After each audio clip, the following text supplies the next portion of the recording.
Hey guys, it's Allison. It is Thursday. I thought that I would go ahead and make part two, the follow-up from yesterday about the progression of my eating disorder. And as I was thinking about this today in the car, I wanted to start out with maybe just like picking up from, I guess, like 2 years ago, or 2012, so like 3 years ago. And I was still living where I live now. And this disorder can definitely bring you to desperate places. And I remember, like, we have like a trash service here that you can pay for if you want, where everybody gets a little trash can, but I live right next to the dumpster, and so I don't pay extra like $20 a month when I can walk over there.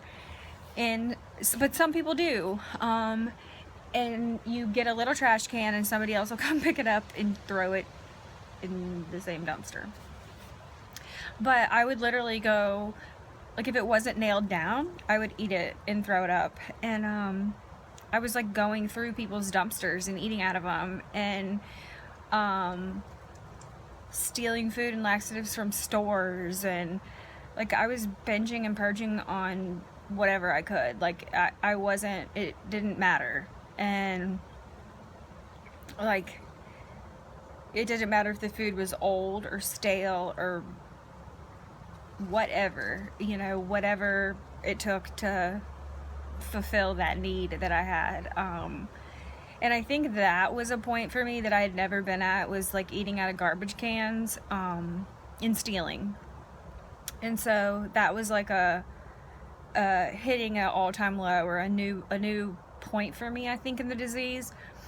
And I remember sitting at a meeting one time and hearing somebody say, because people always talk about rock bottom, and where's your bottom. And I remember going to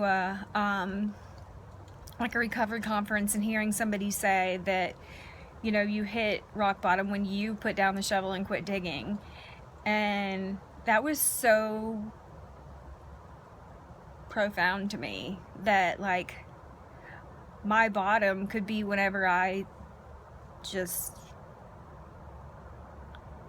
quit the crazy.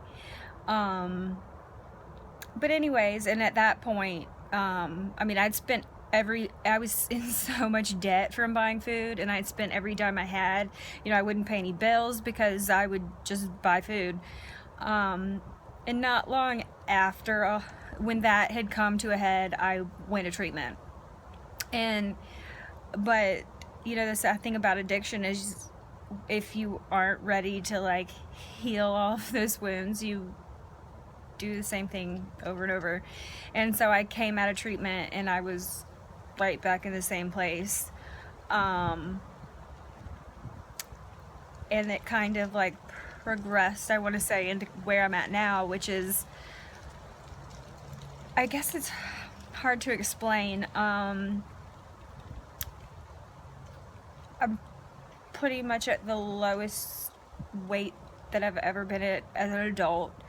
I'm not eating out of garbage cans, but I'm a laxative addict. I do binge and purge everything. I mean, I throw up everything I eat, but it's definitely controls and dictates every move in my life, but it doesn't bring me to run in the streets of my apartment complex to go through people's trash cans. That has shifted for me tremendously. But it does impair all of my relationships. It impairs when I think about making plans. I'm like, wonder where the bathroom is, or wonder how I can get out of here, and it's definitely greatly affected my health.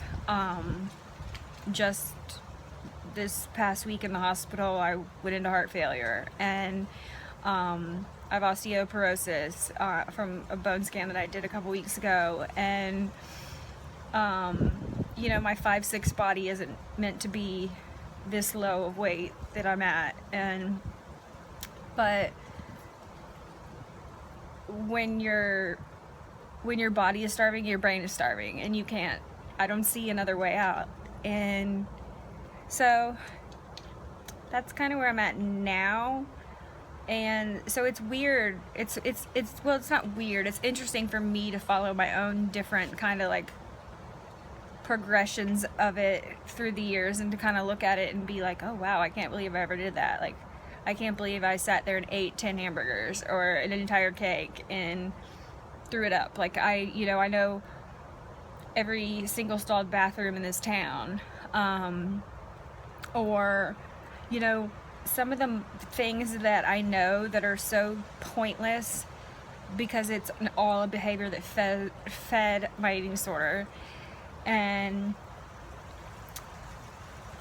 it's sad to me that I wish like all of the inner drive and energy that I have put into this could be put into something super productive that could change somebody else's life. Because I had to write down goals for someone the other day, and one of my goals is to change someone's life. And sometimes I think that I'm running out of time because my own health isn't well, and I want to at least touch that one person and know that I helped someone else, even if I can't help myself. So anyways, enough Debbie Downer for ya. But tomorrow's Friday, so I hope you guys have a good weekend. Any more video requests? I really like these. They get me thinking. I find it really helpful. So if you have any requests, comments, concerns, whatever, leave them at the bottom.